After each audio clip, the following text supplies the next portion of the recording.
Alors, est-ce que tu es une personne dont la Belgique intéresse? Aujourd'hui, dans cette vidéo, je vais vous parler de la Belgique, notamment des études en Belgique. La Belgique aussi est un très bon pays pour l'immigration, surtout pour les études parce que les procédures sont assez simplifiées et je trouve que c'est abordable pour tout le monde.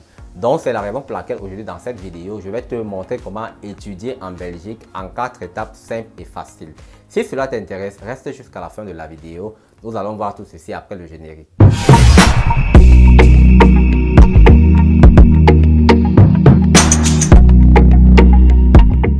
Hello la famille, j'espère que vous allez bien.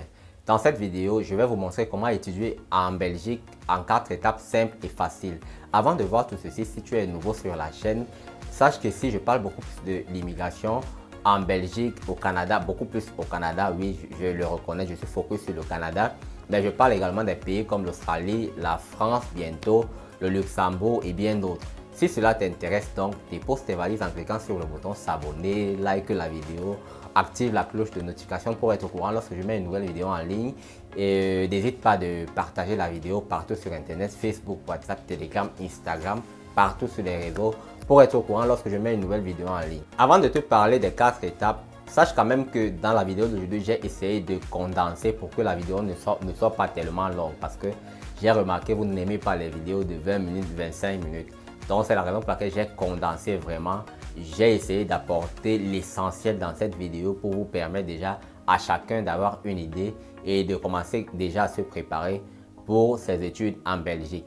Vraiment, si vous voulez aller étudier en Belgique, la toute première étape que je conseille à tout le monde, c'est de faire l'équivalence des diplômes.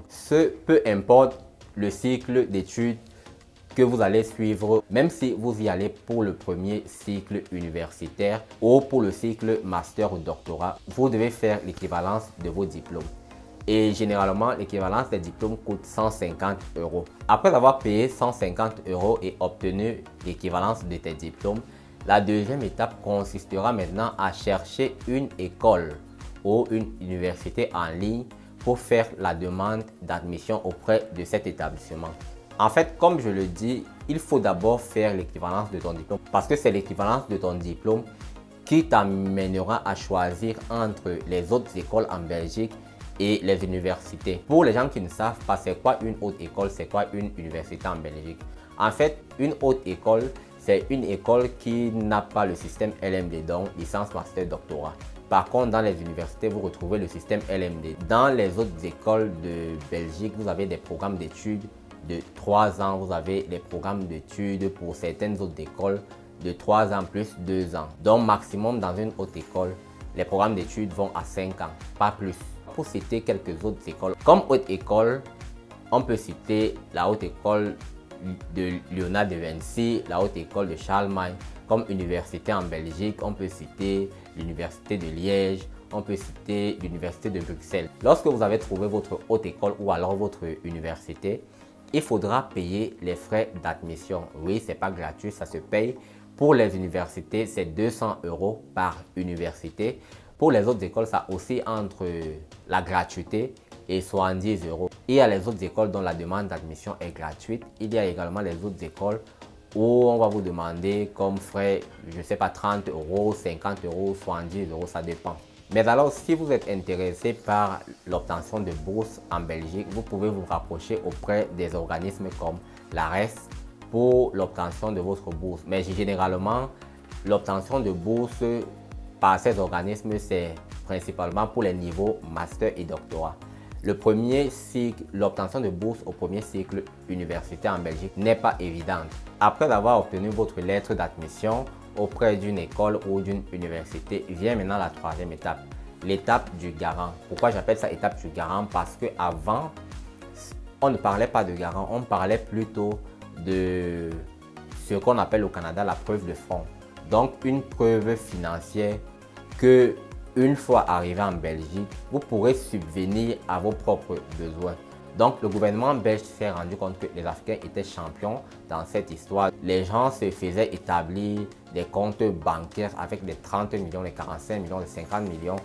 Et une fois arrivés sur place en Belgique, à l'école, les supposés étudiants n'avaient plus rien, aucun copec. Les gars n'avaient même plus moyen même de s'acheter même des bottes pour l'hiver ou payer même certains frais à l'université concernant leur formation.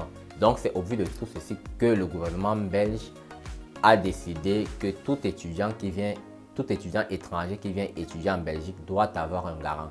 Et tout le monde peut être garant. Donc le garant n'est pas obligé de résider en Belgique. Le garant peut résider de n'importe où dans le monde. Le garant peut être n'importe qui, donc que ce soit un ami, un frère, un parent, un oncle, un proche.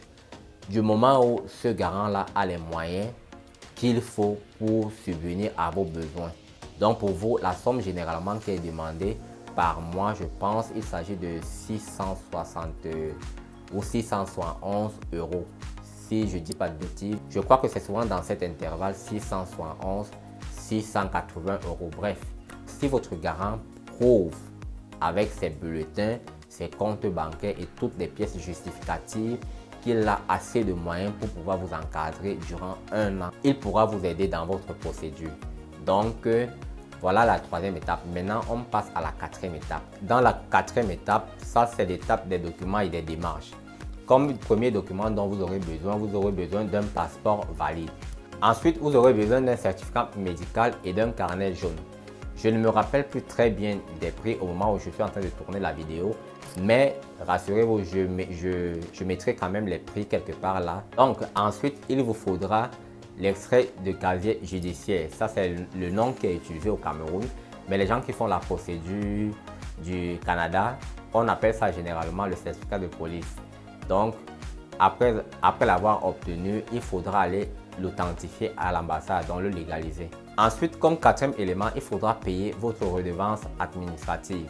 Elle est obligatoire, elle n'était pas en vigueur avant, maintenant elle est obligatoire.